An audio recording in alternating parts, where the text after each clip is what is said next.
really kind of spontaneously. I started working on some music with a good friend of mine from high school. His name was Taylor McLam, and we actually played for a little bit in Orange 9mm together. And he came out, and he's like, let's write a record together. And he lived with me for about a week, sat down at the piano, and I had my guitar, and little by little, different friends of ours kept coming over to live with us, and it culminated into the band that was on the record. As a musician and a lover of music, like I love a lot of different kinds of music, and I play a lot of different kinds of music. And so in a way, I wanted to be able to express myself in a different way than I'm used to expressing it, in a different genre, I guess, than I'm used to expressing it.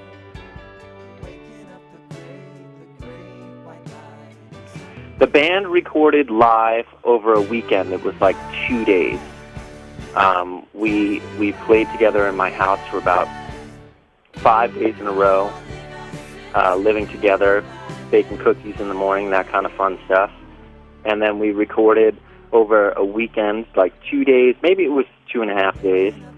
And then because of doing the Bush record and doing Bush shows and Bush tours, I finished the rest of it piecemeal, because I paid for everything myself, and so I had to pay the horns and the choir and the classical musicians, so and for the studio time and mastering. So it took me about 2 years to find the money and the time to finish the rest of it.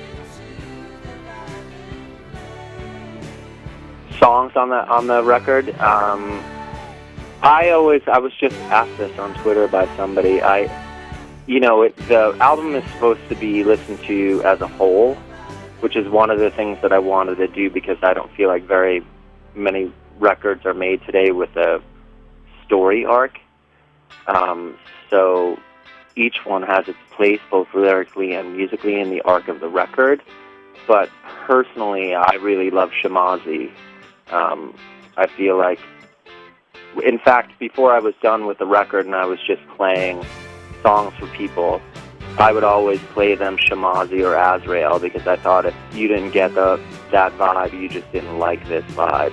It was like, so I feel really strongly about Shemazi. I love that song. That's a good question. Probably not CD, because I recorded it at such a high sample rate and mixed it to tape, so I want to keep that kind of high fidelity. I might do it to vinyl, but that's expensive. My main goal was to do it and get it to people in the highest fidelity possible. And of course, when we start playing shows and there's more of a demand for it, I'd like to make vinyl. I love vinyl, but printing vinyl is expensive, and it's actually, the sound quality is not better than the fidelity that we did the mastered for iTunes, which is a really high sample rate. But vinyl is nice and cozy, so I hope one day to do some vinyl for it. We're looking at doing a full orchestra show sometime in November in Northern California. I'd love to be able to present the album with orchestra and choir and horns wherever people wanted it to be, but it's kind of a big production just in terms of getting that many musicians together. So it's interesting, because most of my connections and the people that I know in like the rock world, this is a little bit different. So it's been a bit of a challenge to find a place and a group of bands that this would be good to connect with and play, and venues that I would want to play in. But I'm working on it, and I think I have a couple of good ones lined up. That was a great time for me. I think that we made that record right before we made Helmet Size Matters, and Paige produced the Institute record So it was like I was spending a lot of time in California with Gavin and Paige, and it's when I first met John Ewing, and people that are like more of the super fans might know John from, he's our Pro Tools engineer live. He's been traveling with us for a long time, and he's really a great guy, great friend. And I love that record so much. You know, to me, I would have loved to tour more on it. I love that we came out and we played those big shows with U2, and I loved how for kind of Gavin it was a little bit of a different sound. And I have really fond memories of doing that record. It's where I first met Jamie Mihobarak, and he plays some keyboards. He's played keyboards on every Bush record since Golden State, and he also played a little bit of keyboards on the High Desert Fires record. And he lives down, we became really good friends. So the mindset of it was pretty creative. Like at that time we had a budget where we could get the sounds that we wanted, and I think for a rock record the sound of that is pretty beefy and tight. And I don't know if, you know, Josh Freese played drums on that record, and he's an amazing drummer and a fun guy to be around. So that was a good time. I remember that being a good time, although it was some time ago at this point.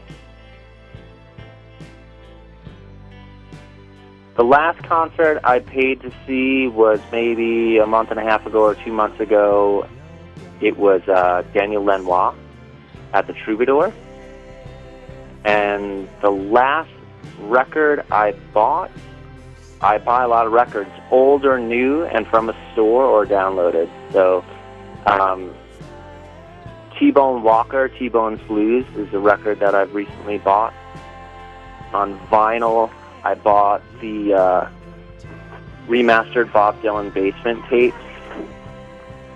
And I'm always kind of listening to the college radio stations and the local radio stations around, and, you know, trying to find younger bands or newer bands that I just don't know about, and I'll buy their single, you know, and check it out. So I buy a lot of singles off iTunes if I hear something on the radio that I really like. And so I buy music all the time. I really, sometimes if I have a day off, I'll drive down to Amoeba and I'll just go into the record store to smell that record store funk and just kind of be around people buying records. I love that part of the process, and I lament the loss of that process for younger kids that don't know what it's like to go into a record store and have to journey to buy a record, and also just the kind of culture of that. But so I buy records all the time.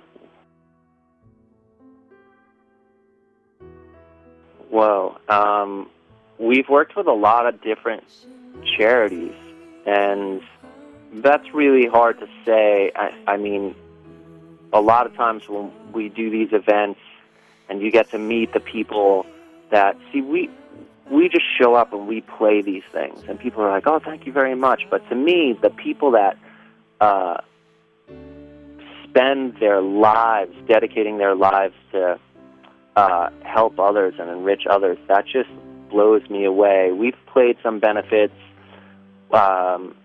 I couldn't pick one. I really couldn't pick one, because every time you go somewhere and you see there are so many people in the world that are in need, and there are so many people that are working to try to fulfill those needs for people, and I don't think that one is more important or more valid than the other. It would be really hard for me to pick, and I'm kind of trying to rack my brain. I mean, to me, I guess personally, when we do the stuff with VH1 for music education, that's near and dear to my heart.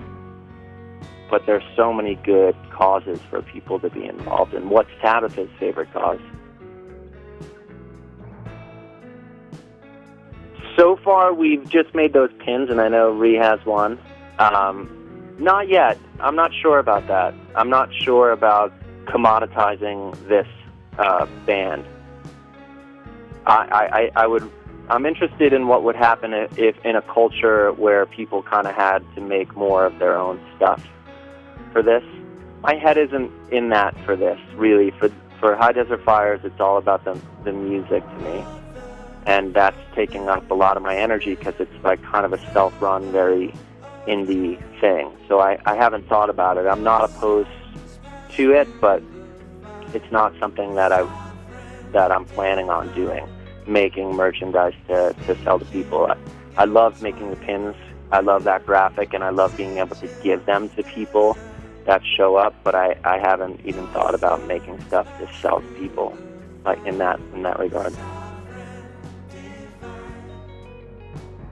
Wow. That's a really good question. I'm trying to think if I know the answer to that. Obviously, you go to concerts with your parents, you get dragged to them. I think the first concert that I went to might have been a Motley Crue concert. And that was when I was pretty young. And I was into music and not totally into the kind of music that was popular, but everyone in my school was going to this concert, and so I figured to be part of what all the cool kids were doing, I went to see that Motley Crue concert, but I don't remember. Or it might have been the Rolling Stones, actually. I can't remember. One of those bands.